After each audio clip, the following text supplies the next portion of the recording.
Aguilar Baños This Silvia. call is now being recorded.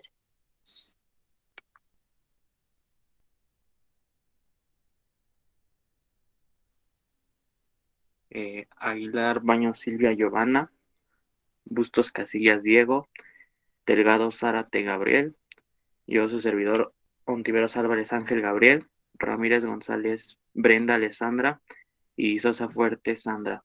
Nosotros vamos a exponer el libro México Bárbaro.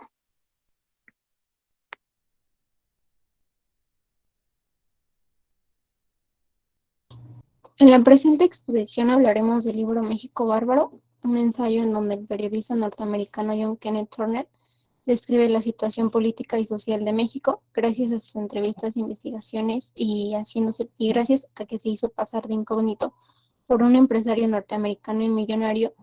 El autor John expone el estado esclavista que sometió a la mayoría de la población indígena y mestiza del país en pleno siglo XX durante el ocaso de la larga dictadura de Porfirio Díaz.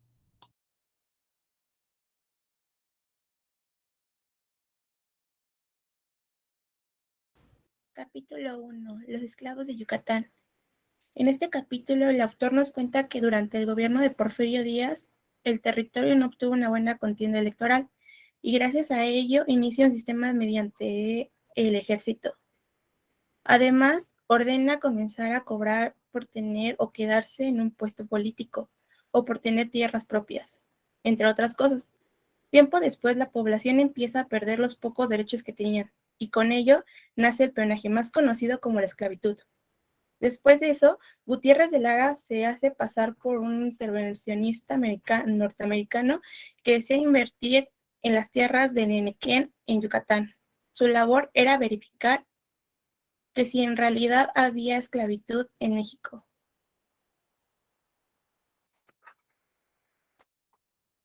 Capítulo 2. El exterminio de los yanquis. En este capítulo relata sobre el exterminio de los yanquis, los cuales tomaron las armas por primera vez contra el régimen de Díaz para poder defender su patrimonio al verse forzados a renunciar a sus tierras. A partir de entonces, los yanquis se vieron forzados a pelear desde el año de 1861 hasta 1865. Unos cuantos yanquis, entre 4,000 a 5,000, continuaron luchando por sus tierras y se establecieron en las montañas, pero jamás perdieron la cabeza de pensar de ser amenazados por ser asesinados injustamente por militares gubernamentales. Capítulo 3. La ruta del exilio. En este capítulo nos narra que los yanquis se dirigen a Yucatán, los cuales al llegar al puerto de Guaymas, Sonora, abordan un barco de guerra gubernamental hasta el puerto de San Blas. Los yanquis, al ser derrotados, son enviados a fincas enerqueras como esclavos, exactamente las mismas condiciones que los 6,000 mayas que se encontraban en ese lugar. Cuando pasan a manos del amo, el régimen no se preocupa por ellos ni los toma por presente. El régimen obtiene su dinero y a la suerte de los yanquis queda en manos del enequero.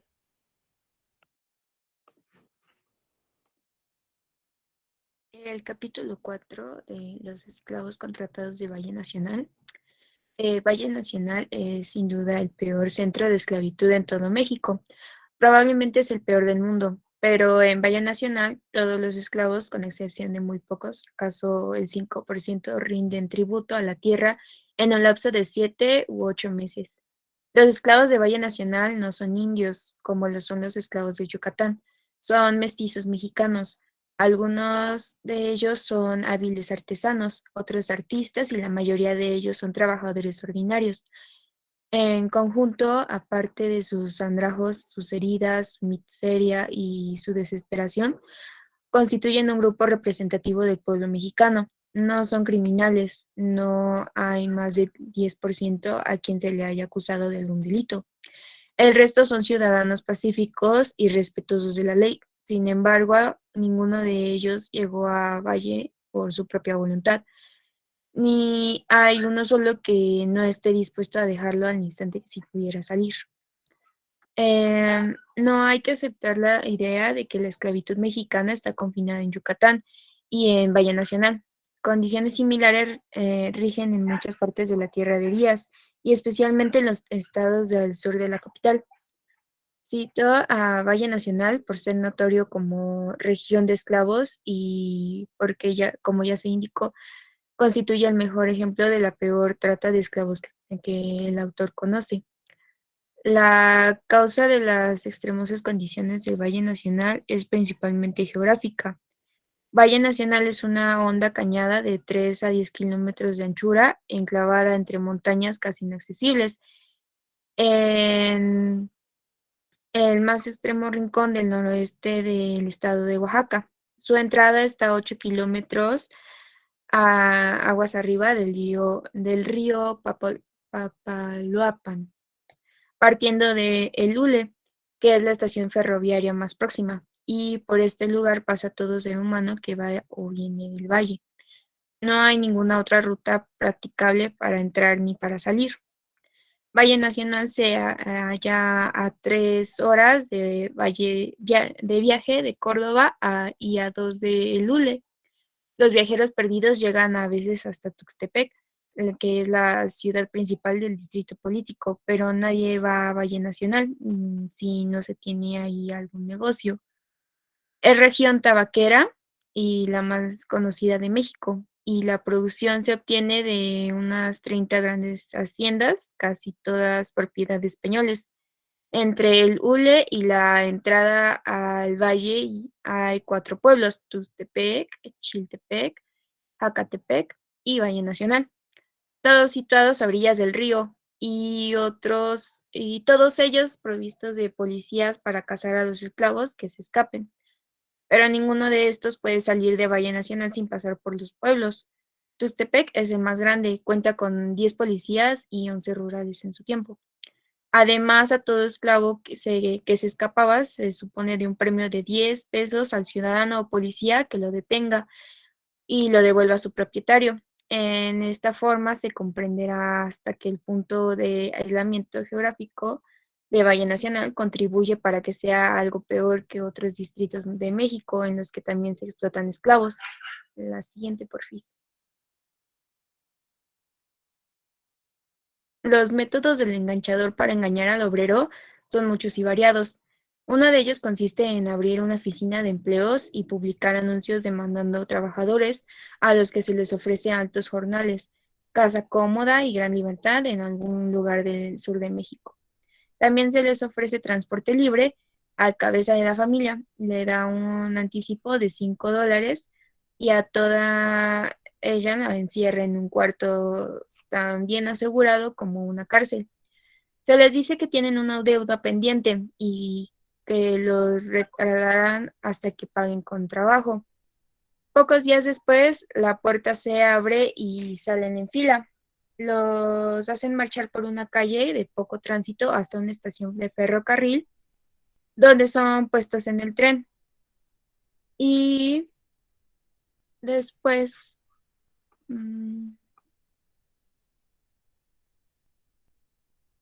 tratan estos de escapar, pero pues ya es inútil porque son prisioneros.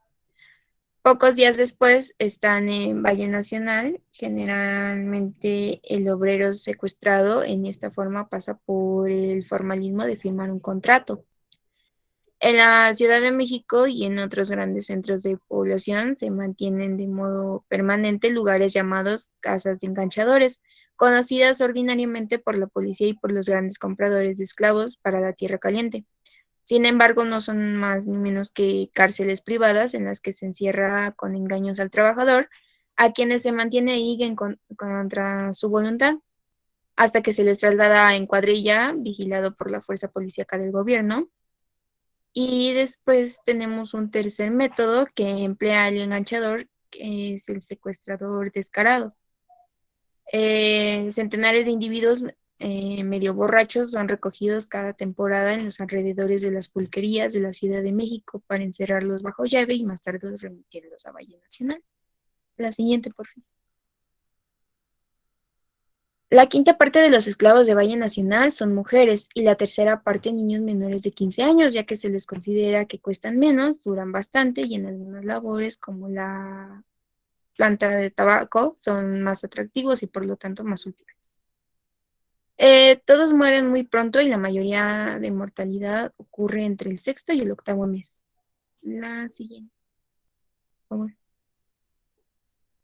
El capítulo 5, Camino de la Muerte, habla sobre un hombre infiltrado en las haciendas de Valle Nacional. Relata los horrores de la esclavitud que viven a diario muchos hombres y mujeres y niños.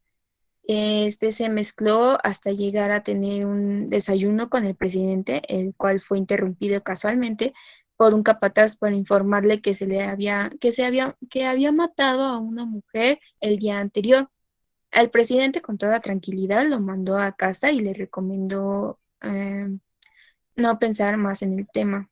Lo aterrador de todo lo que se vive dentro de las haciendas es la normalidad con que se toma la mala salud de los esclavos. El maltrato que reciben se les hace común y al momento de descanso que reciben los esclavos es cuando los liberan, pero para esto es en sus últimas horas de vida, en donde con un poco de suerte pueden llegar arrastrándose para pasar ese momento en la llamada Casa de Piedad, que es propiedad de un indígena. Todavía en la otra, por favor. Es propiedad de un indígena que tiene la amabilidad de permitirles el privilegio de descansar antes de desaparecer de la tierra. La siguiente, ahora sí, por favor. El capítulo 6, los peones del campo y los pobres de la ciudad. Probablemente no menos del 80% de todos los trabajadores de las haciendas y plantaciones en México o son esclavos o están sujetos a las tierras como peones. El otro 20% lo integran los considerados trabajadores libres, quienes viven una existencia precaria en su esfuerzo por esquivar la red de enganchadores. Y los 750,000 esclavos y los 5 millones de peones no monopolizan la miseria económica de México.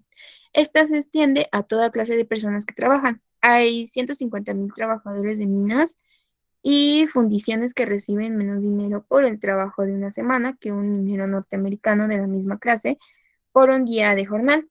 Hay 30,000 operarios de fábricas de algodón cuyo salario da promedio de menor de 60 centavos en su tiempo diarios. Hay 250,000 sirvientes domésticos cuyos salarios varían entre los $2 y uno al mes. La siguiente, por favor. Hay 40,000 soldados de línea que reciben menos de $4 al mes, aparte del insuficiente rancho. Los 2,000 policías de la Ciudad de México no reciben más de $1 diario.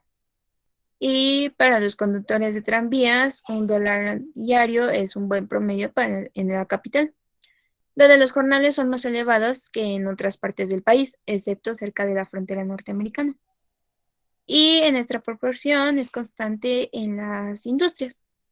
Una oferta de $1 como salario sin duda atraería a la Ciudad de México un ejército de 50,000 trabajadores sanos en el término de 24 horas. Todas las noches hay un éxodo de millares de personas que desaparecen de las calles de la ciudad. Se llevan sus pobres pertenencias, si es que tienen alguna, y codo a codo, si son una familia, marido y mujer, o simplemente amigos atraídos mutuamente por su pobreza, caminan varios kilómetros fuera de la ciudad hacia los caminos y campos próximos a las grandes ciudades, a haciendas, perdón, ganaderas y que pertenecen a altos funcionarios del gobierno. Ahí se dejan caer al suelo temblando de frío, pues por la altura de pocas son las noches que la temperatura no haga imprescindible un buen abrigo. Y por la mañana se encaminan de nuevo al corazón de la ciudad para luchar ahí con sus escasas fuerzas contra los poderes que conspiran para impedirles llegar a ganarse la vida.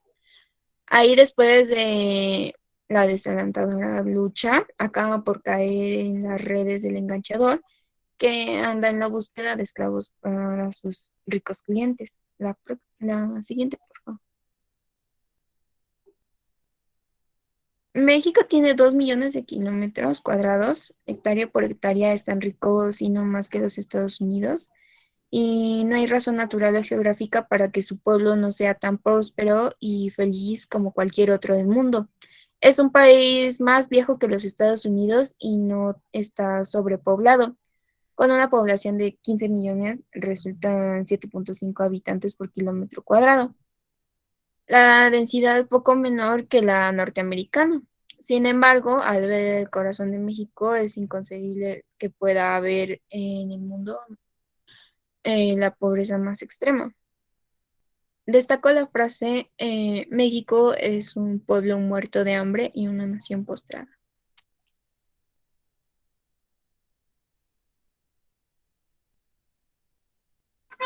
Capítulo 7. El sistema de días.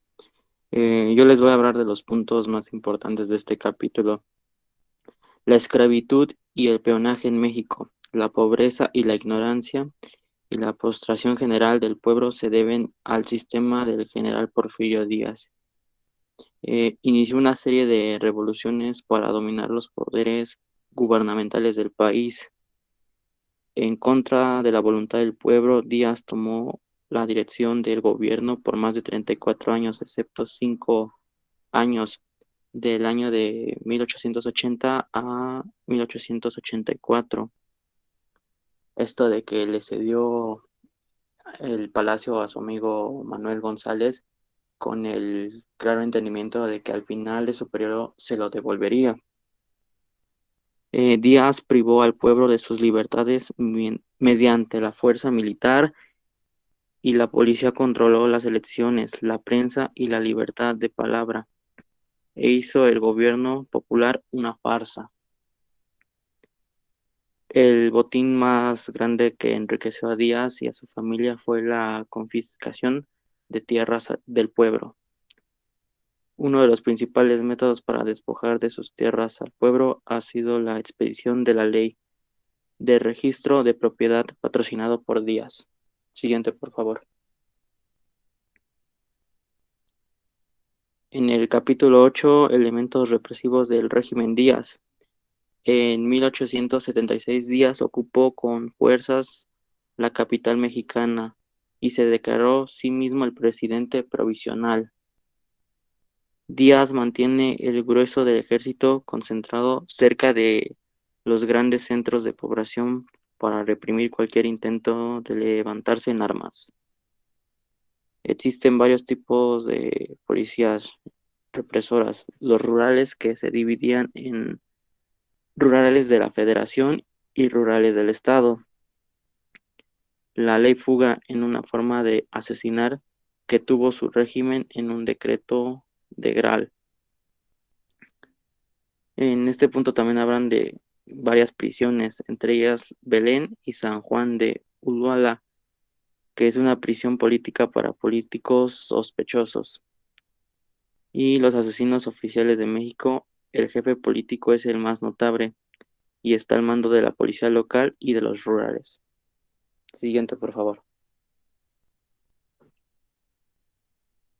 En el capítulo 9, la destrucción de los partidos de oposición, el ejército, los rurales, la policía ordinaria y la policía secreta se dedicaban en un 80% a la supresión de los movimientos democráticos populares. El único movimiento del Partido Liberal fue el único al que Díaz permitió progresar en cuanto a organización. El Partido Liberal intentó dos revoluciones que terminaron fracasando por diversos factores. La rebelión de junio de 1908 sacudió profundamente a México y es conocida como la Rebelión de las Vacas. Y para junio de 1910 ya habían encarcelado en Estados Unidos a todos los dirigentes liberales y no había mexicano que se llegara a atrever a apoyar la causa del Partido Liberal por temor a ser encarcelado, bajo la acusación de estar relacionado en alguna de las rebeliones.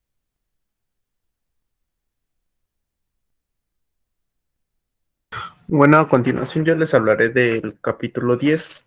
Bueno, en este capítulo nos habla sobre la El gobierno de Díaz, que abarcó como presidente por más de una generación, desde 1876 y así hasta 1910, es reelegido por octava vez. Bueno, el presidente, como se dice, se mantuvo a la cabeza del gobierno por más de una generación y a fines de 1876 inició una revolución personal y condujo un ejército hasta la Ciudad de México, donde se proclamó presidente provisional. Después convocó unas elecciones y anunció que el pueblo había elegido como presidente constitucional por la humanidad en 1880. Poco después él cede su gobierno a su amigo Manuel González y él mismo lo reelige y lo reinstala a Díaz en 1884. Bueno, en 1884 igual es reelegido por la unanimidad y aquí a partir de aquí es cada 4 años. Bueno, la presidencia duró 20 años hasta 1904. Y bueno, después se alarga el periodo presidencial a 6 años, que es el que conocemos hoy por hoy, y fue elegido por séptima vez por la unanimidad. Y bueno, finalmente el 10 de julio de 1910, Díaz cumple con su octava reelección, así durando alrededor de 34 años. Y bueno, también en este capítulo nos habla sobre la declaración que apoyaría un movimiento de hombres del elemento progresista que se unieron para proyectar el movimiento que consiste en recomendar al presidente y retener el puesto y al mismo tiempo pedirle que permitiera al país elegir con libertad a un vicepresidente. Siguiente, por favor. Bueno, en el capítulo 11, hace mención a muchos acontecimientos que mancharon en sangre las manos de Porfirio Díaz, ya que estas son, la huelga de Cananea, de Sonora y Río Blanco de Veracruz, son los hechos más horribles de represión y injusticia. Bueno, la huelga de Cananea estalló el 1 de junio de 1906 y fue una huelga laboral en la mina de cobre de Cananea, Sonora, y fue México contra la empresa de Cananea Consolidated Copper Company. Y bueno, esta propiedad era de un empresario estadounidense llamado William C. Green. Y esta fue una huelga igual muy parecida a la de Río Blanco de Veracruz, que bueno, esta inició en 1907 y pues con las dos huelgas terminaron en una matanza ordenada por el presidente Porfirio Díaz. Y bueno, asimismo, menciona que en su gobierno de Díaz no habían leyes de trabajo que protegieran a los trabajadores, no habían reglamentos contra el trabajo de menores, no existían procedimientos en los cuales el obrero cobrara indemnizaciones por daños, heridas o inclusive muerte. Los trabajadores no tenían derechos que los patrones estuvieran obligados a respetar. Aparte, existía la opresión gubernamental, que esta consiste en que el patrón obliga al trabajador a latigazos para que aceptara sus condiciones. Siguiente, por favor. Y bueno, en el capítulo 12 se conocen distintos comentarios, bueno, sobre Estados Unidos, que, bueno, sus opiniones, que los comentarios de los estadounidenses al presidente Díaz eran positivos. Bueno, los norteamericanos no tenían idea de cómo realmente vivía la población de México en el gobierno de Porfirio Díaz. Sin embargo, los inversionistas norteamericanos eran conscientes de las verdaderas condiciones de México. Sin embargo, optaron por negarlo ya que favorecían sus ganancias contando con esclavos y ahorraban mucho dinero en no darles alimentación, vivienda y salud a los trabajadores. Y como podrán ver en la foto, es el presidente Porfirio Díaz y el presidente de aquel entonces, William Taft.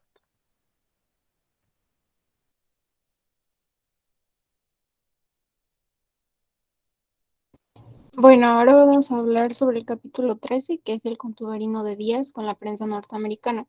El autor en este capítulo plantea que existe una extraña y hasta misteriosa resistencia en los poderosos periodistas norteamericanos para publicar cualquier cosa que perjudique al gobernante mexicano.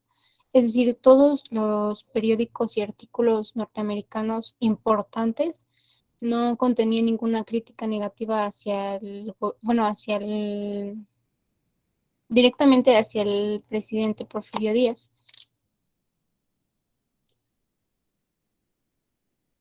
El autor nos hace plantearnos ciertas preguntas, que no es esta una situación asombrosa, cuál es la razón de ella, ¿Es que el sistema de Díaz no merece un solo reproche o es que por algún poder misterioso este personaje es capaz de mantener a la prensa a su favor? También nos hace otra pregunta que si nosotros conocemos en la actualidad algún presidente que haya logrado censurar o suprimir todos los artículos o todas las noticias que lleguen a los límites fronterizos de nuestro país. El autor nos dice en este capítulo que todas las noticias negativas o todos los acontecimientos que pasaban en México no pasaban de los límites de este país.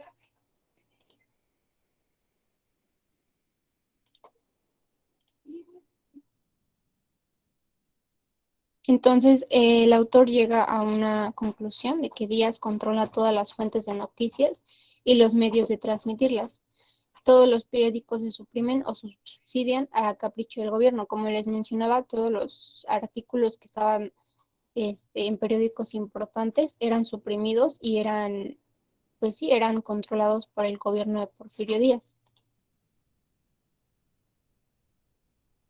Esta teoría se afirmó cuando un periodista muy importante que es el llamado señor Hearst era un periodista, una persona que era conocida por hacer el bien y publicar las noticias que eran verdaderas sin importar qué tanto perjudicaban al gobierno. Y este fue el encargado de publicar un artículo en donde negaba toda la existencia de prisioneros en México, en donde claramente no era cierto, pero los periodistas y los artículos norteamericanos decían que no.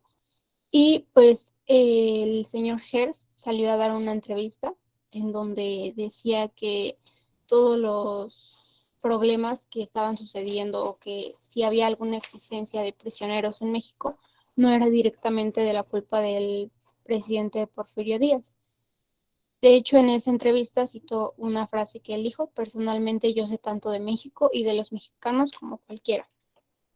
Una frase que para el autor era algo absurda, porque si sabía la situación de México y si era como uno más de los mexicanos, sabía que se estaba viviendo una situación bastante desfavorecedora y pues que sí era la existencia de los prisioneros aquí en México. De hecho, puso otra frase que es: búsquese donde se quiera, en cada rincón de México, del Pacífico al Golfo y de Yucatán a la frontera de zona, no se encontrará ningún monopolio azucarero que engañe al gobierno con balanzas alteradas, ningún monopolio carbonero que robe el combustible de la chimenea del pobre, ningún monopolio de la lana o del algodón que le robe las ropas que lleva puestas, ni monopolio de la carne que le regatee este alimento a su mesa, ni monopolio de las pieles que le obligue a andar descalzo. Los monopolios no existen en México. Como podemos corroborar, este autor decía, bueno, este periodista negaba cualquier existencia de monopolios en México.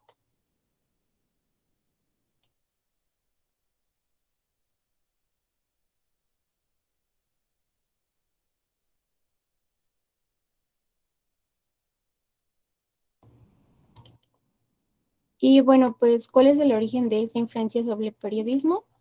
El autor plantea que por el deseo de obtener sórdidas utilidades se han dejado de un lado los principios de decadencia y humanidad que en el consenso universal se admiten como los mejores para el progreso del mundo. Es decir, había tantas utilidades en México que preferían dejar de un lado todos estos principios a seguir, bueno, a quitar a Díaz para seguir obteniendo beneficios. Y bueno, en ese mismo capítulo plantea que qué tiene que ver el ferrocarril Sud-Pacífico y Wall Street con Díaz y México. Se creía que había una relación directa entre México y Porfirio, en donde él controlaba todo lo que pasaba en el país y por lo tanto si él se quitaba del poder, pues ya no iban a tener los norteamericanos tanto provecho de este. Tienen que verlo todo, mientras Wall Street tiene intereses más o menos en conflicto en el reparto de Estados Unidos. Wall Street es la única en la explotación de México, como ya les había mencionado. Y en el capítulo 14, pues habla de los mexicanos que sufrieron a diario por luchar por sus derechos y todas estas personas que finalmente se habían dado cuenta de la esclavitud en la que estaban viviendo y que querían luchar por justicia o por un cambio, estaban destinados a ser destruidos y reprimidos. Los Estados Unidos son socios en la esclavitud que existe en México, son responsables en parte del predominio del sistema de esclavitud en México. Como ya les mencionaba en el capítulo 14, pues nos hace mención de que Estados Unidos son directos responsables de tantos esclavos en México, ya que obtenían tantas utilidades y tanto provecho de estos esclavos que pues preferían hacerse de la vista gorda para no decir nada y que siguieran sacando provecho. Otra vez los norteamericanos trabajan con esclavos, los compran, los explotan, los encierran durante la noche, los azotan, los matan, exactamente igual que otros empresarios en México. Y bueno, este capítulo finaliza en donde dice que Porfirio Díaz ha venido prácticamente al país, ya que todas las ganancias que debería obtener el pueblo mexicano son llevados al extranjero, principalmente a Estados Unidos.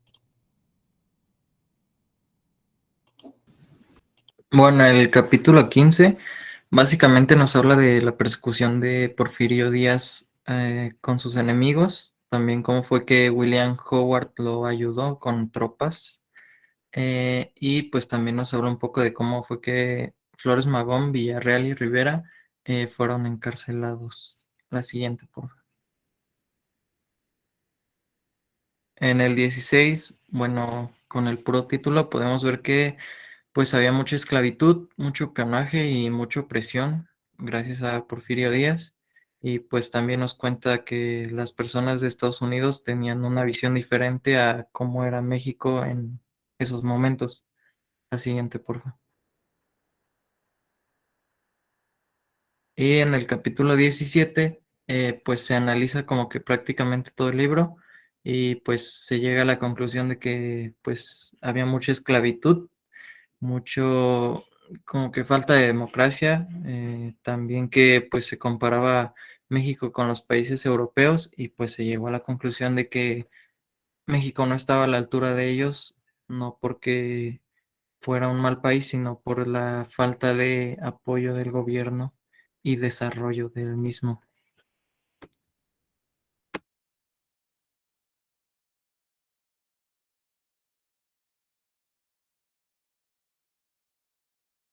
Eso es todo, profe.